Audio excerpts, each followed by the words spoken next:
कौन ऐसी माँ होती है जो अपने बच्चों को ही मारने पर तुली हुई है।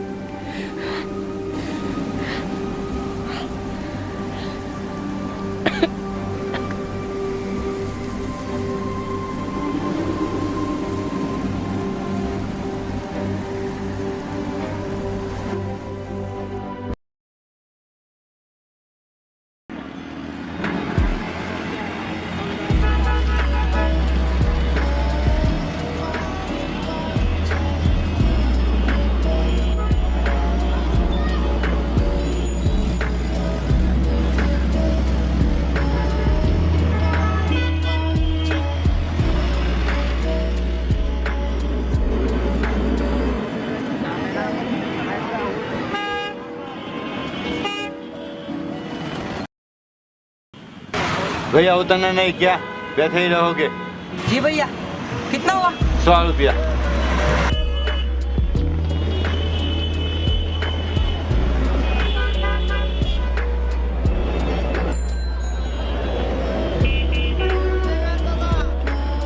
जी भैया।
ये आदमी रो क्यों रहा है?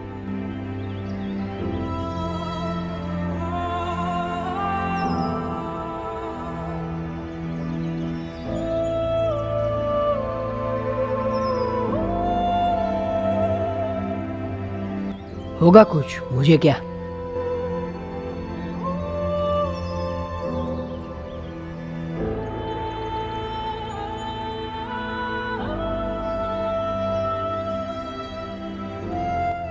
क्या हो रहा है इस दुनिया में? जहां भी देखो दुख ही दुख है।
आज भी ये आदमी रो रहा है। कोई खुशी नहीं है इस दुनिया में।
आज भी ये आदमी रो रहा है और आज तो ये कुछ अलग ही कर रहा है।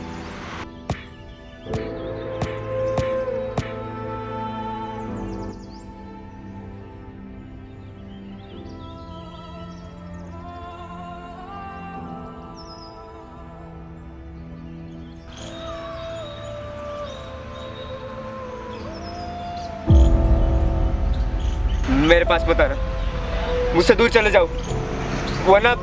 मैं तुम्हें कुछ नहीं करूंगा, डरो मत। कुछ दिक्कत है तो बताओ, मैं तुम्हारी मदद करूंगा।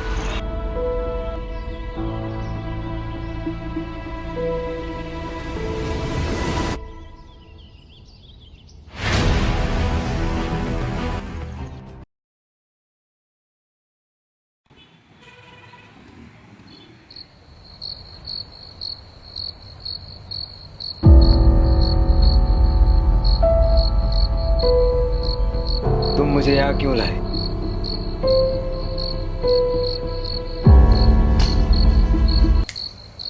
तुम भी यही कर रहे थे जब मैंने तुम्हें पहली बार देखा। मैं भी थोड़ा डर गया था, पर जब तुम बेहोश हो गए तो मुझे लगा कि वहाँ अकेला छोड़ना तुम्हें ठीक नहीं है। वैसे तुम्हें हुआ क्या था? हाँ, वो थोड़ा हो गया था। चलो अब मैं चलता। रात के 1:30 बज रखे हैं, अभी जाने में खतरा है। मैं तुम्हें अभी नहीं जाने दे सकता। दुनिया के सबसे बड़े खतरे को जन्म देना ही मेरा काम है। तो तुम किस खतरे की बात कर रहे हो? क्या क्या बोल रहे हो तुम? सच बताओ, तुम हो कौन और क्या खतरा ला सकते हो? मैं अगर चाहूँ तो सब कुछ खत्म कर सकता हूँ। ये पूरी दुनिया, सब कुछ, हर एक इंसान। चलो चलो, कुछ भी मत फेंको। ये सब चीजें सिर्फ ईश्वर के पास होती है। हाँ, तो मैं वही हूँ। क्या इंसान? नहीं, जिसकी तुमने बात की। क्या ईश्वर? हाँ। अच्छा अच्छा, नहीं मतलब क्या बोला तुमने? तुम ईश्वर हो? मतलब पूरा नहीं, पर मैं वो सब चीजें कर सकता हूँ जो वो कर सकते हैं। भाई तो तुम हो कौन? मैं इंसानी जीवन के मूल भाग का राजकुमार हूँ। 11वें साम्राज्य का होने वाला राजकुमार वीरेंद्र देव। अच्छी मतलब कहानी अच्छी बना लेते हो। किसी सेकंड ग्रेड मूवी के राइटर हो क्या? तो तुम्हें ऐसे विश्वास नहीं होगा। नहीं मतलब बाकी जैसे कोई थोड़ी ना कर सकता है।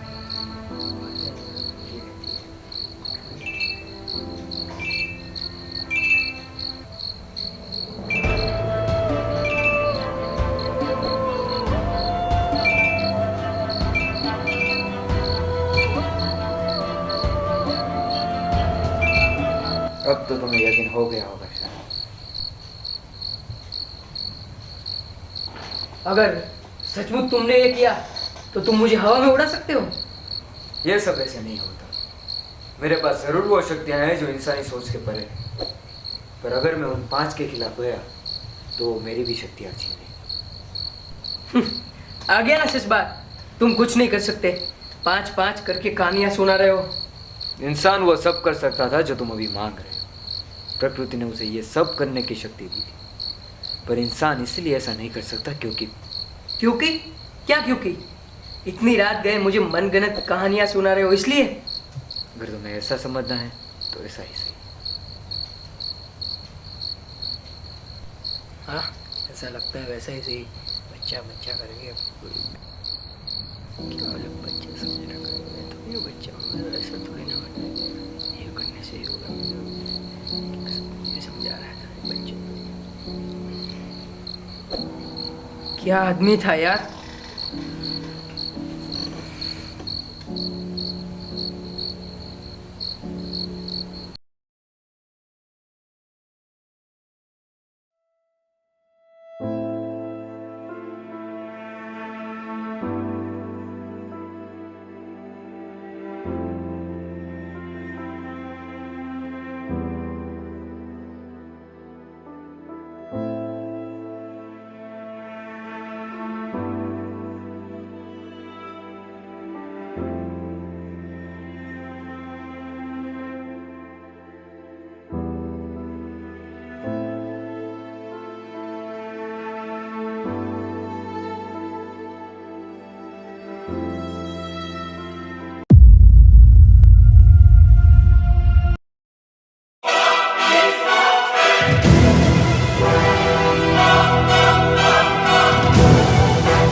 मतलब तुमने वो देखा जिसने तुम्हें अंदर से हिला दिया। एक ऐसी जंग जो इंसानी दुनिया की नजरों में कभी नहीं है।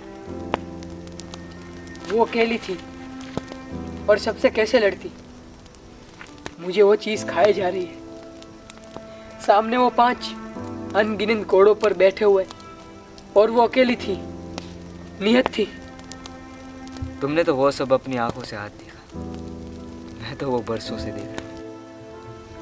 तुमने अपनी नजरों से देखा कि एक औरत कैसे, पर अपनी माँ को ऐसे देखना कैसा लगता होगा जरा सोचो। वो तुम्हारी माँ है? वो सिर्फ मेरी माँ नहीं, वो पूरी इंसानी दुनिया की माँ है, जो बरसों से बिना कुछ बोले इंसानों के हित और उनकी भलाई के बारे में सोचती है। कौन है वो?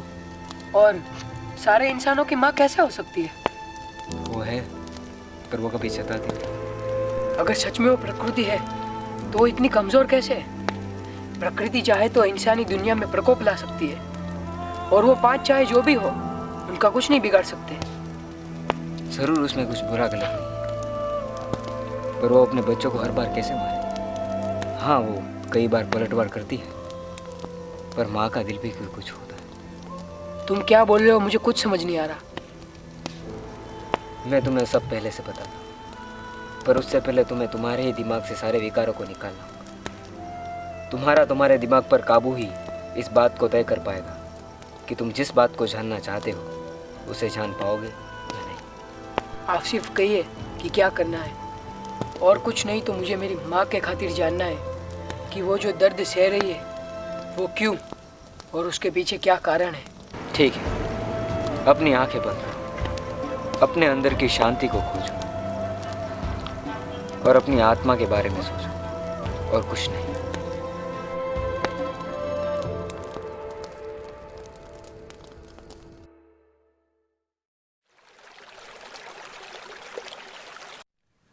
हम अभी जहाँ हैं वहाँ प्रकृति के 5 विकारों में से 2 विकार मौजूद, जल और पृथ्वी। इन सब की शुरुआत तब हुई थी जब 3 ईश्वर, जिसे हम रक्षक, पोषक और विनाशक के रूप में जानते हैं, उन्होंने इस ब्रह्मांड की रचना की और प्रकृति को भी जन्म दिया। प्रकृति ने अपने 2 बच्चों को जन्म दिया, इंसान और इन बच्चों के साथ साथ 5 विकारों ने भी जन्म दिया, जो आगे चलकर प्रकृति की रक्षा करने लगे। वो थे जल, अग्नि, वायु, आकाश और पृथ्वी। उनमें से 5 विकारों को प्रकृति ने अपने बच्चों के पोषण के लिए चुना।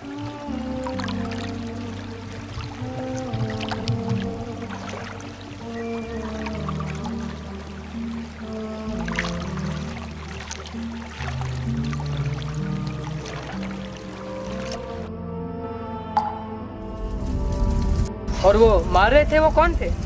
उनका जन्म कहाँ से हुआ था? रुको, तुम अपनी जिज्ञासा को काबू करो। तो जैसे मैंने कहा, ऐसे मानव जीवन की शुरुआत हुई जो इस ब्रह्मांड में प्रकृति और मानव के सम्मेलन से हुई। मानव अपना जीवन चलाने के लिए प्रकृति की सहाय लेता रहा और माँ के पास जैसे बच्चे खेलते हैं वैसे खेलने लगा। पर स्थिति बदतर तो तब हुई जब कब?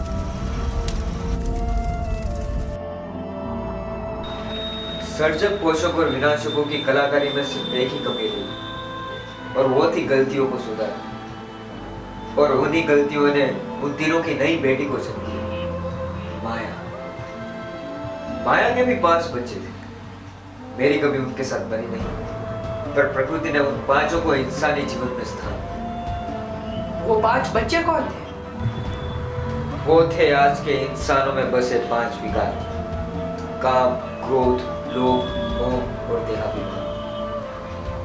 इन सभी ने इंसानी जीवन में अपना स्थान बना लिया और सभी इंसान माया के कदम पर चले। माया ने ही सभी इंसानों को अपनी ही माँ के खिलाफ भड़काया और तभी से चल रही है सिर्फ तबाही और तबाही।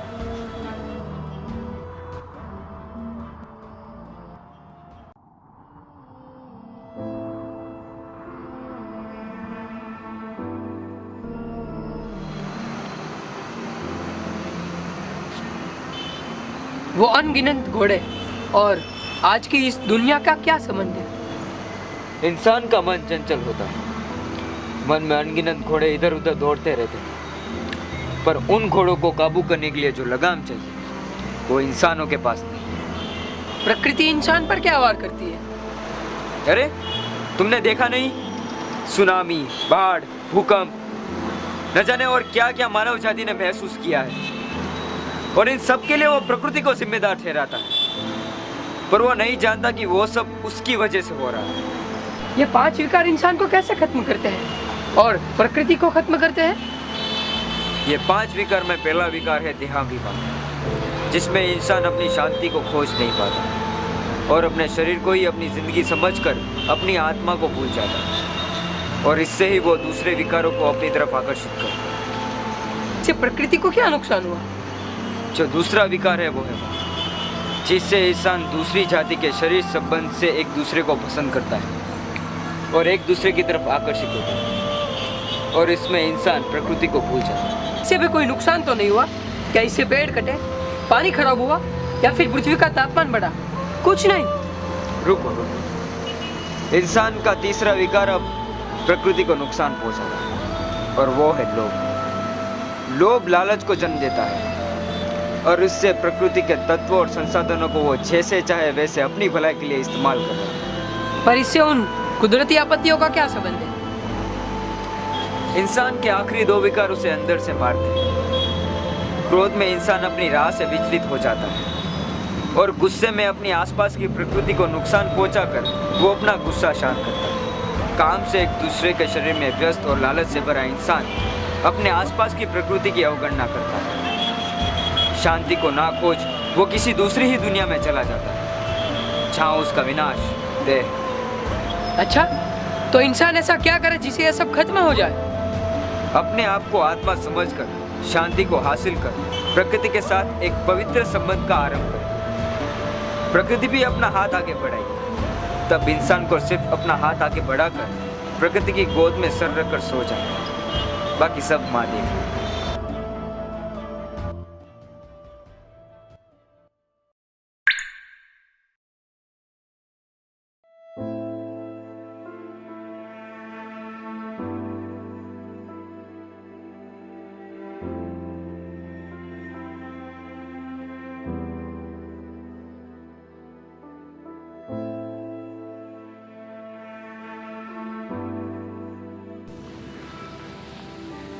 कौन ऐसी माँ होती है जो अपने बच्चों को ही मारने पर तुली हुई है?